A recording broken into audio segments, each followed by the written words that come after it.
myself. No, I need to get some help. Hoping you could save me, baby. Put our pictures on the shelf, so I'm over you. Oh well, it's not that easy. Waking up in this place all alone, staying up night and day on the phone. I need me to be whole again. Thought you were the piece that saved from last. You're not the one.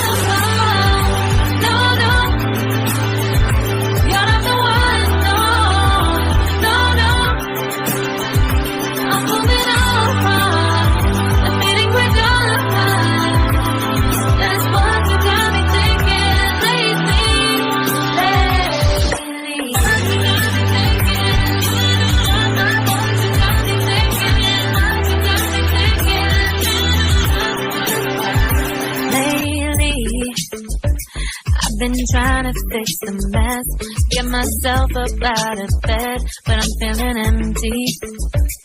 Maybe I need to try something else, get you out of my head. You can't save me.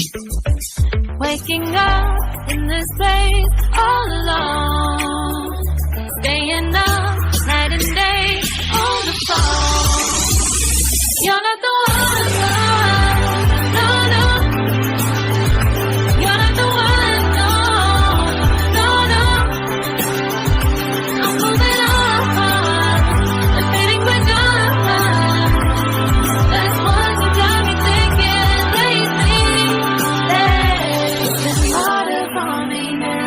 It's been harder for me now. It's been harder for me now. It's been harder for me now. But I'll get through it somehow. But I'll get through it somehow. But I'll get through it somehow. But I'll get through it somehow.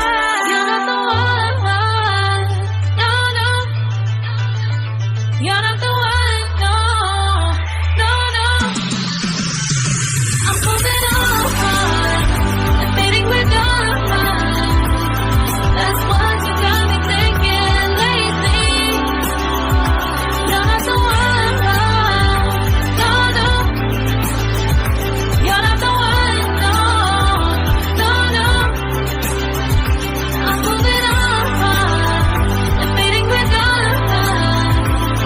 That's what you got me thinking lately.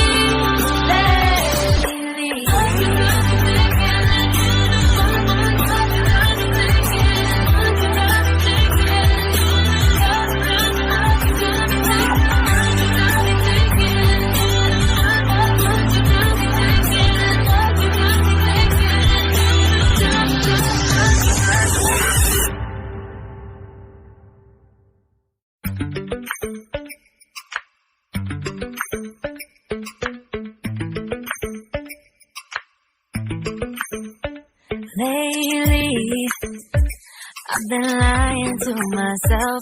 No, I need to get some help. Hoping you could save me, baby.